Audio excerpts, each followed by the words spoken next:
Gloire à Dieu, ce matin nous allons partager la parole du Seigneur dans les livres des Galates au chapitre 5, verset 1er. Christ nous a placés dans la liberté en nous affranchissant, je répète, Christ nous a placés dans la liberté en nous affranchissant. Amen. Oui, bien-aimés dans le Seigneur, ce passage, c'est un passage qui nous fait du bien parce que pour parler de la liberté, il faut parler de la prison, des blocages. Il faut parler des confinements. Il faut parler de l'esclavagisme. Et la liberté ne vient pas de l'homme, ne peut venir de nulle part dans ce monde, parce que la liberté dans ce monde ne peut venir que de Dieu. Voilà pourquoi nous devons savoir, bien-aimés dans le Seigneur, la Bible déclare clairement dans Jean chapitre 8, verset 36, « Si donc le Fils vous a franchi, vous serez réellement libre. » De quel Fils on parle ici? Le Fils de Dieu. Qui est le Fils de Dieu? C'est Jésus-Christ, le ressuscité. Donc, nous pouvons comprendre par ce passage qui ne peut nous rendre libres, qui peut nous amener dans le monde de liberté, où nous avons la capacité de choisir le bien et le mal. Parce que beaucoup croient que être libre, c'est faire sa propre volonté. Être libre, c'est le libertinage. Non! Être libre, même dans ce monde, la liberté a ses limites. La liberté se termine avec ta propre parcelle. Tu ne peux pas aller au-delà de la parcelle du voisin.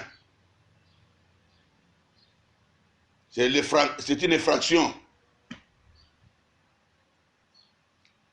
Voilà, bien-aimés, la vie que nous avons toujours menée depuis nos ancêtres, c'est une vie de condamnation, limitée par Satan. Tu ne peux pas aller au-delà des bornes qu'il a tracées devant nous, qu'il a placées devant nous, devant la ligne rouge qu'on ne peut jamais franchir, devant les murs des ténèbres, on ne peut même pas s'approcher pour aller au-delà.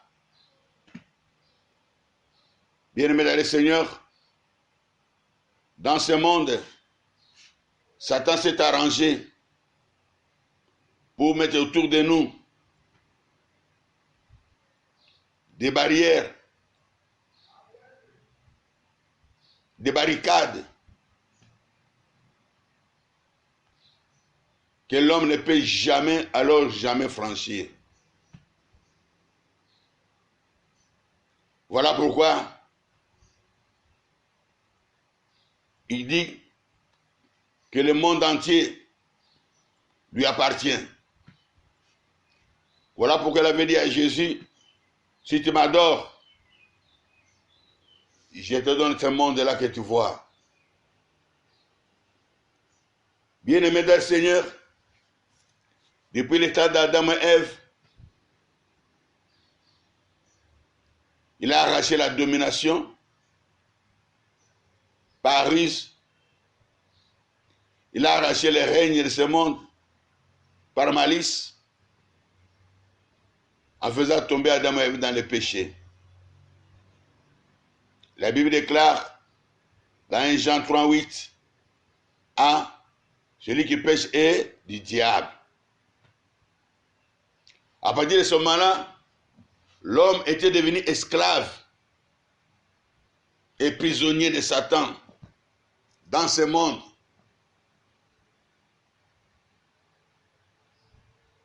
Ce qui était bon ne l'était plus pour l'homme. La souffrance a commencé. Le désarroi. La mort est entrée. Et le plan de Dieu n'a pu continuer. Car Satan a commencé avec son plan. Comme c'est écrit dans Jean 10, 10. Lui, il ne vient que pour voler, tuer et détruire.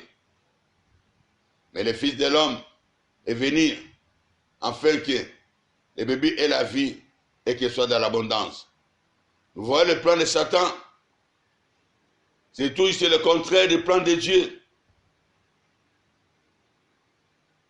Et comme c'est un voleur, quand le voleur parvient à s'accaparer de quelque chose qui t'appartient, ce n'est pas pour te le redonner. Ce n'est pas pour te le restituer. Bien-aimé dans le Seigneur, il s'en accapare pour toujours. Et il en fait, il n'a fait pas un bon usage. Voilà pourquoi toi et moi, bien-aimés, nous avons souffert pendant longtemps.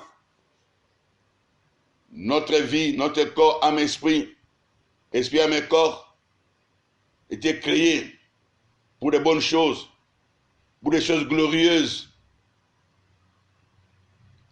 Car c'est l'Esprit de Dieu qui s'est glorifié dans l'esprit de l'homme. Parce que l'Esprit de Dieu était lié à l'Esprit de l'homme. Mais lorsque l'Esprit de Dieu s'est détaché de l'Esprit de l'homme, Satan a pris la relève pour faire en sorte que la vie de l'homme ne produise que des épines.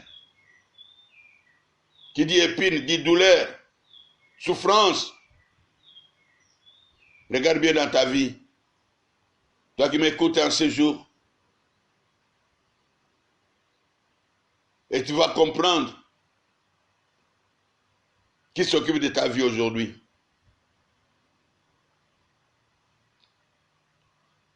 Quand tu regardes à gauche et à droite, c'est la désolation. Quand tu regardes autour de toi, c'est la pitié. Ceux qui semblent réussir dans la vie, bien-aimés dans le Seigneur, ce sont ces gens-là qui ont vendu leur cœur au diable.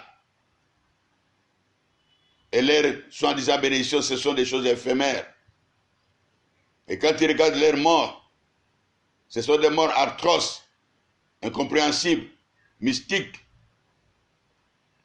Et quand tu regardes leur descendance, c'est dit n'importe quoi.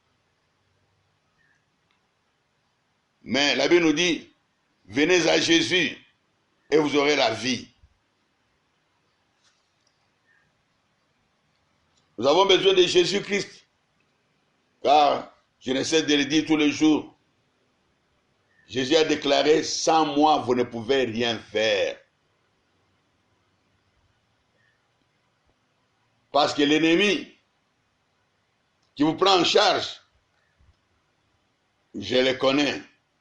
Il est tellement rusé, il est tellement malin. Il se jure de votre innocence. Il vous fait croire à des choses qui ne sont pas vraies.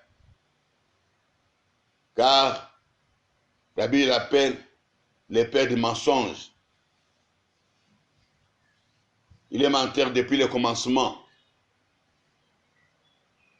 Depuis le commencement. Donc il t'amène dans des voies que tu ne comprends jamais.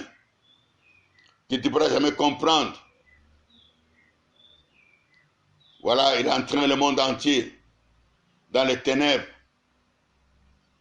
Réveille-toi, bien-aimé. Il est temps de chercher Jésus-Christ. Car seul capable de faire de toi un homme libre. Un esclave n'a jamais été libre. Jésus est là pour t'affranchir de toutes les lois qui te condamnent, des condamnations générationnelles, ancestrales. Bien-aimé dans le Seigneur, Jésus-Christ est venu abolir toutes ces lois mystiques, toutes ces lois du deuxième monde, afin que tu puisses avoir maintenant le droit de dire non au péché, non au monde, non à l'égoïsme, mais de dire oui à Jésus, oui à l'amour. L'amour bien-aimé dans le Seigneur, l'amour que le monde ne connaît pas. Il faut être libre pour aimer. Mais celui qui n'est pas libre ne peut jamais aimer. Car le monde ne connaît pas l'amour. L'amour vient de Dieu. Il faut être libre pour bénir. Car le monde ne peut jamais bénir. Le monde ne sait même pas ce que c'est bénir ou la bénédiction. C'est qu'on doit faire attention, bien-aimé dans le Seigneur. Si tu n'es pas éclairé, tu crois que tout ce qu'on te fait, on te donne, soit les bienfaits dans ce monde, c'est pour te bénir. Non, Satan et ses acolytes ne bénissent jamais. Quand un sataniste te donne de l'argent, ce n'est pas pour te faire du bien, mais c'est pour t'acheter. Quand un sataniste te donne un cadeau, ce n'est pas pour te faire du bien, mais c'est pour jouer de ton innocence, en fait de bien t'utiliser, de t'exploiter. C'est un piège. Alors, tu dois faire attention, bien-aimé dans le Seigneur. Lorsque nous venons à Christ, la Bible dit les choses anciennes sont passées. Et voici, toutes choses sont devenues nouvelles. Il y a la nouveauté de la vie en Christ. Toi qui es malheureux, toi qui ne sais même plus à quel sens se vouer, Christ te dit, viens à moi, je te donne du repos. Oui, le monde nous a réservé que des coups, des mots, chaque jour, matin, soir, la peur, la crainte du lendemain, le désespoir. Un esclave n'a pas d'espoir. Mais Christ nous amène un monde nouveau où il y a l'espoir. Christ nous amène un monde nouveau où il y a la paix. Christ nous amène un monde nouveau où il y a la joie, une réjouissance éternelle. Oui, c'est comme un enfant prodigue. Ce jour-là, il dit à son père, donne-moi ma part, je vais expérimenter le monde. Cet enfant est allé expérimenter le monde. C'est vrai qu'il a trouvé des amis, il a trouvé l'ambiance, il a trouvé tout ce que le monde peut amener dans l'homme pour le manipuler. Et jusqu'à ce que il a perdu tout ce qui faisait de lui un homme normal. Il a perdu tous ses amis, tous ses biens, tout ce qui pouvait, sur quoi il comptait pour continuer à vivre. Il a tout perdu. Parce que dans le monde, Satan pille tout. Dans le monde, Satan vous humilie. Nous devons refuser la vie d'humiliation, bien-aimé. Les gens croient que tu mènes une bonne vie parce qu'ils voient que l'aspect extérieur. Mais toi-même, tu sais que tu souffres beaucoup. Toi-même, tu sais que ça ne va pas. Tu fais semblant de mener une bonne vie. Arrête de faire semblant. Il est temps de chercher Jésus. Lui qui amène un monde nouveau, comme nous avons dit à la Pâque. Avec la résurrection de Jésus-Christ, les choses ne seront plus jamais les mêmes. Jésus est sorti libre vainqueur du tombeau. Et toi, tu vas sortir aussi libre vainqueur de ta situation, de ta condition, de ton esclavagisme, de ta prison, de ton blocage, de ta limitation. Tu dois sortir libre vainqueur. Jésus est avec toi. Ne l'oublie pas. Pour te rendre libre,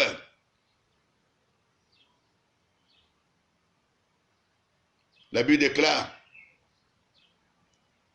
qu'il nous a donné le pouvoir de marcher sur les serpents, sur les scorpions, et sur toute la puissance de l'ennemi.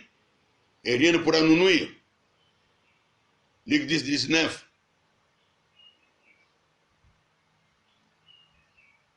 Les serpents représentent Satan lui-même. Les scorpions, ce sont ses acolytes, les sorciers, les résicruciens, les gens qui font les mystiques. Tous ces gens-là qui dominent dans ce monde, parfois en nous faisant croire qu'ils sont même avec nous. Mais c'est pour bien s'approcher de nous, de connaître nos faiblesses et de nous faire du mal. Ce sont les scorpions. Ils te font du mal. Ils t'envoient des flèches, empoisonnant, enflammés du malin tout matin, soir. Même quand tu dors. Ils font de toi, ils font de nous des esclaves. Ils font de nous les femmes de nuit, les maris de nuit. Ils font de nous ce qu'ils veulent. Ils prennent même notre identité. Ils se réjouissent de nos étoiles, de notre intelligence, de nos richesses. Bien-aimés dans le Seigneur, nous devons savoir que Satan n'a jamais eu pitié de toi. Il n'aura jamais pitié de toi. Et la Bible ajoute, Jésus nous a donné le pouvoir de marcher sur toute la puissance de l'ennemi. Et cette puissance vient de Dieu par Jésus-Christ qui nous a envoyé le Saint-Esprit. Lorsque tu crois en Jésus-Christ comme Seigneur et Sauveur, Dieu met en toi la puissance. Cette puissance qui fait trembler les sorciers de ton village, qui fait trembler les féticheurs de ton village, tout ennemi qui se trouve autour de toi. C'est la panique générale lorsque tu viens en Christ. Et nous devons comprendre que nous prions un véritable Dieu capable de nous rendre vraiment libres. Libres de marcher sur la maladie. Libres de marcher sur le chômage, sur la pauvreté. Libres de marcher